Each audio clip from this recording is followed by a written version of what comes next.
আসসালামু আলাইকুম।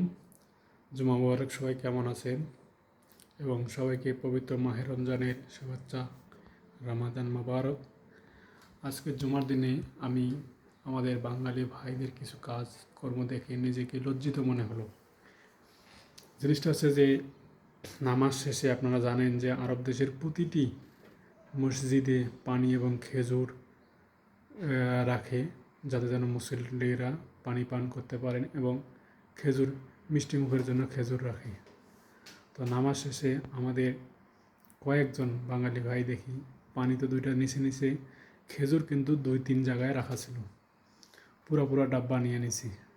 একজন আবার আরেকজনের দেখে কয়, কিরে নিয়ে নিছিস, এটা আসলে কি ঠিক? এগুলো ঠিক না।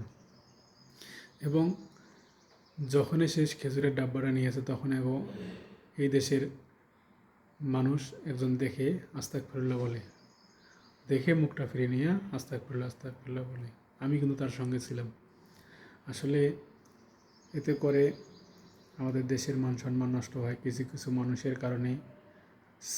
মানুষটা একটু বয়স্ক টাইপেরই, এরকম অনেক বয়স্ক মানুষ আছে যাদের কর্মকাণ্ডে আমাদের ইয়ং প্রজন্ম বর্তমানের বিদেশে দেশে সব জায়গায় অপমানিত হন, এবং প্রবাসীদের একটা কলঙ্ক এসে যায় সবারই।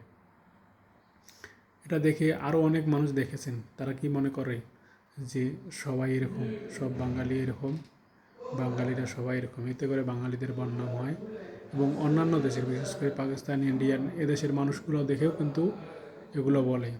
এগুলো আসলে করাটা ঠিক না। আমরা যারা আছি দেশের মান অক্ষুণ্ণ রাখতে আমাদের সবাইকে সতর্কভাবে, অন্যের দেশে আমরা চলাফেরা করি, আমাদেরকে সতর্কভাবে চলাফেরা করতে হবে। একে অপরকে সম্মানের সহিত কথা বলতে হবে, এবং সবসময় এটা মনে রাখতে হবে যে আমার দ্বারা যেন কোনো মানুষের ক্ষতি না হয়, এবং আমার দ্বারা যেন আমাদের দেশের মানুষেরও মান সম্মান নষ্ট না হয়। তাহলে আপনাকে সম্মান করা মানে আমার দেশকে সম্মান করা, আপনাকে সম্মান করা মানে আমাকে সম্মান করা, আমার দেশকে এবং দেশের সকল মানুষকে, এবং সারা বিশ্বে এভাবে আমাদের সম্মানটা কি আস্তে আস্তে সবার কাছে একটা সম্মানিত স্থানে আমরা পৌঁছে যাব।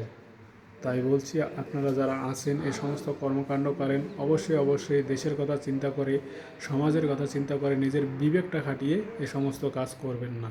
আসসালামু আলাইকুম, ভালো থাকবেন।